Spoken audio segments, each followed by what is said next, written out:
दीदी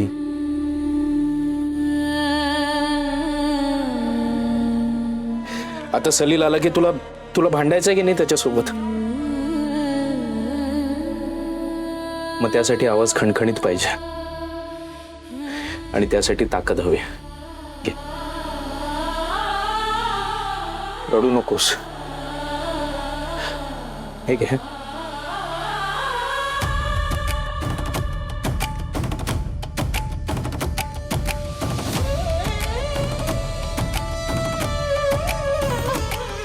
बाबा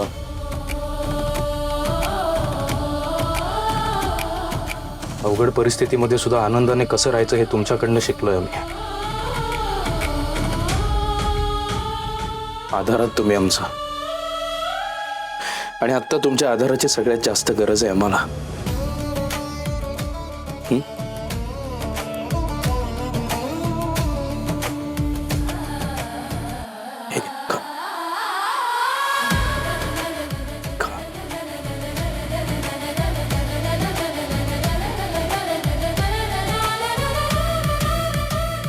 कोणी केली कंप्लेंट?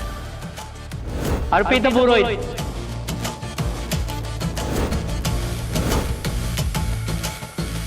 चला श्रेयस पटकन संपव. चल.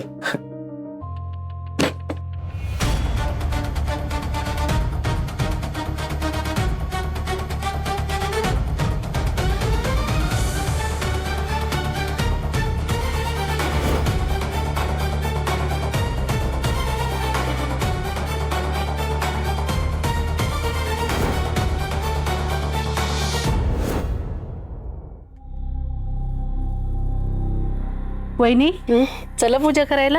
हो आले मी. साडी बदलून या. हो येते.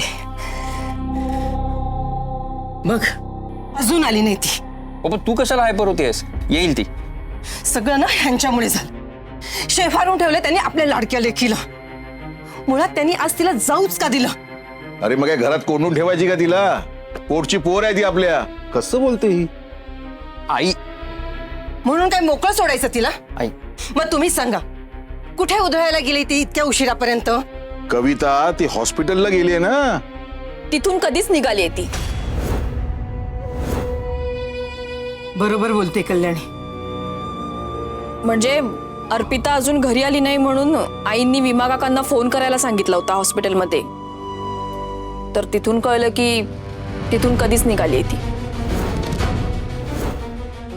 बघा कधीच निघाली ती पण अजून पोहोचली नाहीये. अगं आई पण मी सुद्धा तुला केव्हापासून सांगतोय मुंबई सारख्या शहरात या गोष्टी होत असतात. ट्रॅफिक लागतं माणसाला.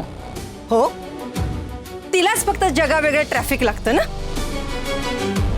काही नाही ट्रॅफिक बिफिक काही नाही. माझी तर खात्री आहे ती त्या पोरालाच भेटायला गेली असणार. त्या दळभद्री समीरला. काय कविता काही काय बोलतेस तू? गुणी मुलगा आहे तो आणि काही झालं तरी प्रत्येक वेळी त्याचा उद्धार करायलाच हवा का? नचिकेत फोन लाव अर्पिताला. हा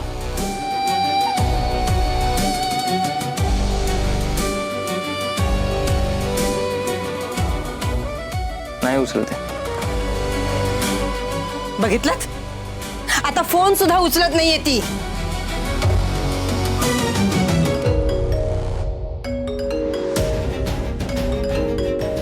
दीचा कॉल आहे? नाही नाही मी आल्या जरा 1 मिनिटात. दीचा नाहीये मग सगळ्यांसमोर घेता येणार नाही असा कोणाचा फोन आहे? विराज सर. वहिनी जस्ट आलोय मुंबईत. एअरपोर्टवरून निघालोय आणि घरीच येतोय. पण प्लीज अर्पिताला सांगू नका.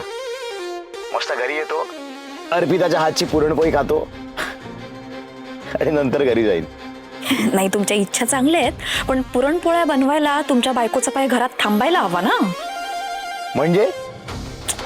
अहो म्हणजे परत समीर आहेच. समीर? समीरचं काय? ते तुम्हाला माहिती आहेत ना घाक काका.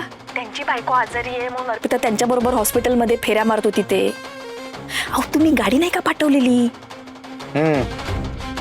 त्या काकांनी जिथे पैसे गुंतवले होते ना, तो चिटफंड बुडाला. वहिनी वहिनी वहिनी, ऐका ना, ते सगळं राहू द्या, मुद्द्याचं बोला. मुद्दाच सांगते तुम्हाला. ज्या एजंट थ्रू ते पैसे गुंतवले होते ना, त्या एजंटच्या विरोधात अर्पिताने तक्रार केली आहे पोलिसात. Wow, good. पण नंतर कळलं की तो एजंट म्हणजे समीरचा भाऊ आहे, सलील देशमाने. काय? Come again? हो, आणि आता त्याचा भाऊ आहे कळल्यावर ही सर्वासर्व करतेय मी तक्रार केलीच नाही म्हणून.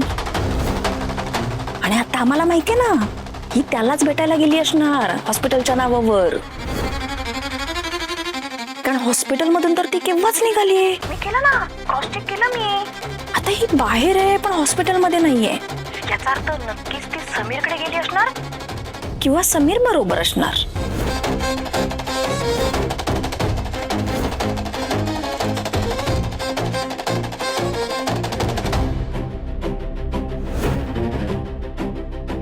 अरे बापरे, या इथे घरी कशाला आले?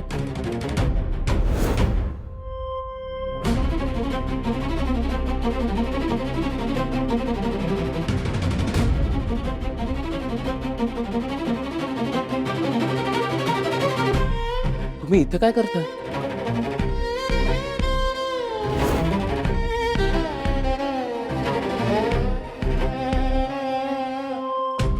ते महत्वाचं बोलायचं होतं. मी आत येऊ का?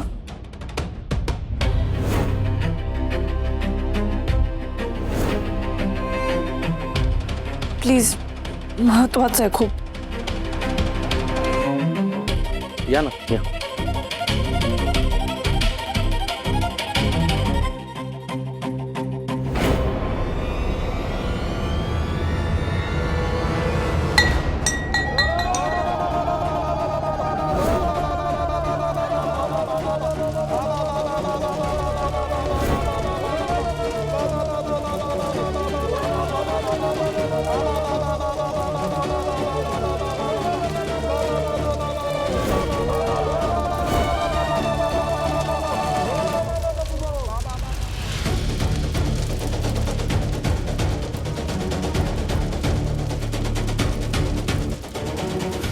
आई काय हे?